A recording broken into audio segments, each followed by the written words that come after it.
If you're just getting up with us this morning, you're thinking, wait a minute, I thought once that deadline passed, you can't do a new deal. It turns out you can do a one-year deal. This exact scenario had not played out since Edger and James and the Colts did it 18 years ago. So, yeah. Stephen A., it's almost unprecedented, but it gets done. So when you heard that I was watching you guys on First Take talking about the running back situation yesterday. When you heard Saquon and the Giants worked it out, what was your first reaction? Well, I was relieved for him from the standpoint that we understand what he's working against. The reality is they could have franchise tagged him this season, and then you could franchise tag him next season. So sitting out really wasn't an option for him, and that's something that I think he understands or whatever. Why sit at home making no money whatsoever? Go out there, get as much as you possibly can. In this particular instance, he got about $900,000 more than he would have got had they just franchise tagged him or what have you. It's still not enough as far as I'm concerned. I think running backs are treated incredibly unfairly. And when you think about it from a money perspective, I think that it's a bit more complicated than that.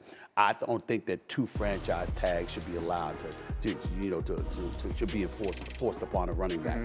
I think those guys should be allowed to come out earlier than the typical average player, because in the National Football League, it's held against you. No matter how productive you are, you get 27, 28 years of age. As far as they're concerned, you're a senior citizen at the running back position, and no other position in the National Football League gets treated like that. I think that's unfair. I think there's a discrepancy there that needs to be addressed. And so for me, until those kind of things transpire and you modify that to some degree, this is where you are, and he had to take that deal. Take into account Derrick Henry. Derrick Henry has been in the league for over 7 years. He's made a grand total of $46 million. And this is a guy that's rushing for 2,000 yards one season, 1,800 yards another.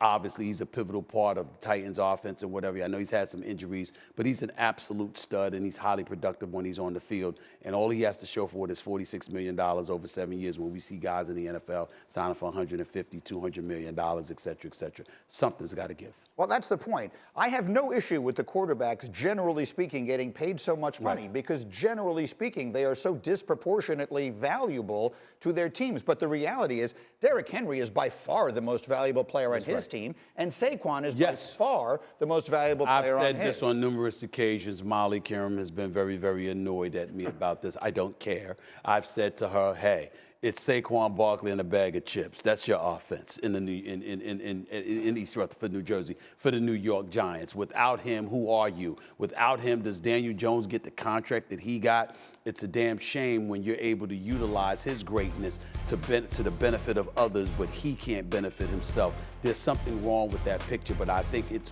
in the collective bargaining agreement. It's in that franchise tag. It's in a player's inability to enter the league earlier. Remember, it's not the quarterback position.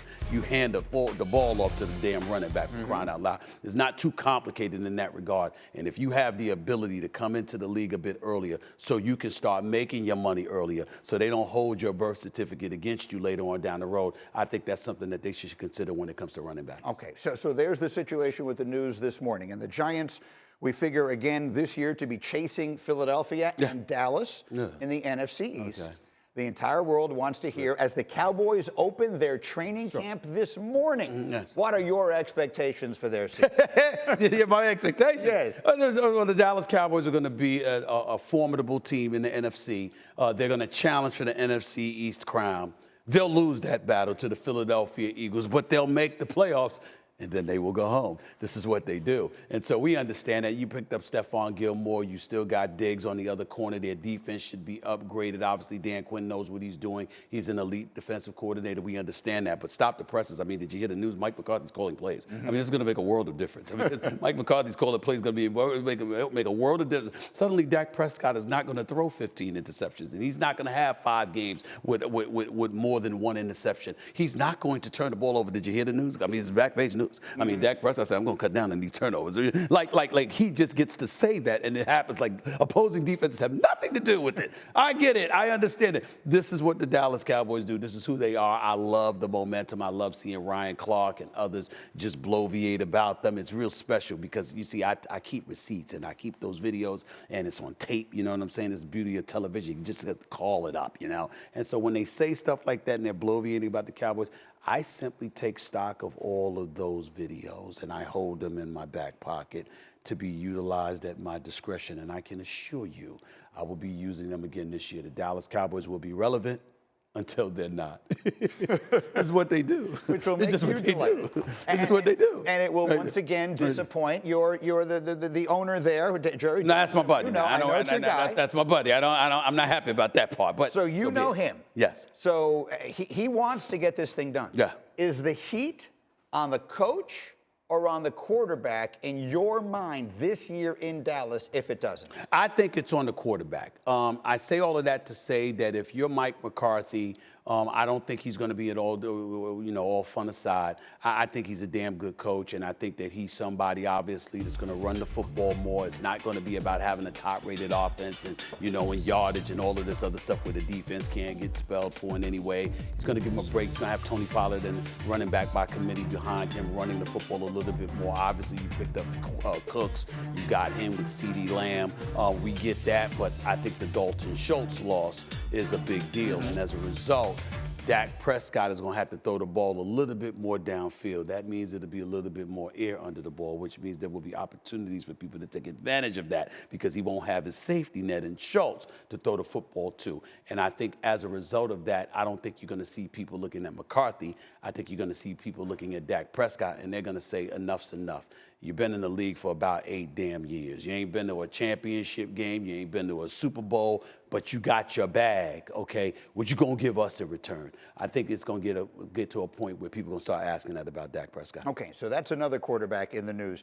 Before I let you go, can I show you one other thing? Can Sure. we take a walk over Sure, here man. to the other side of the Let's do studio? it. Let me take Stephen A. over here to our newest location in the studio, and I want you to see the newest thing that we have hanging. This is Lord. the same studio in which we shot NBA Countdown all of last season, Yes. so you know the room fairly well. Yes. Have you noticed the new addition? I noticed the new addition, the white jersey, the number 8. I think the white jersey looks a little bit corny. I would have preferred the green, but beggars can't be choosy. I understand it's a big moment for you, Greeny, because of your Jets fandom. I get it. I totally understand it. And listen, to go from Zach Wilson and White to Aaron Rodgers, I mean, it doesn't get much better than that. It's a beautiful thing. Now, since the Jets made this acquisition, yes, I've not yet had you describe him the way you have legendarily always described him on this show, and I need to hear it. Well, he's a bad man. There's no doubt about that. This is Aaron Rodgers we're talking about. We understand this. We know how great he is. He's a surefire first ballot future Hall of Famer. We get all of that. Here's what I would say to you. As great as he is, and I was only because I love the man, I love him, but I was just disgusted with him with the whole immunization thing and all of that stuff. But that's the past. Who cares about that now? Here's what you need to care about. 3 years ago, a playoff game at Lambeau Field, NFC Championship game, he lost to Tom Brady. Yeah. Matt LaFleur is for, in my mind, more so than Aaron Rodgers. You give Aaron Rodgers the ball. You don't kick a field goal and look for your defense to stop Tom Brady for getting 2 first downs. It's ridiculous. But then you came back and you lost to the San Francisco 49ers on your own home turf again, and you only put up 10 points. And then last year, in the same Lambeau Field, you lost in the season finale. Now, all I'm saying is, this is Aaron Rodgers. Again, he's a bad man. I get it. But damn it, there's 3 losses at Lambeau Field in back-to-back-to-back years in pivotal games to end your season. That's problematic. He's got some making up to do.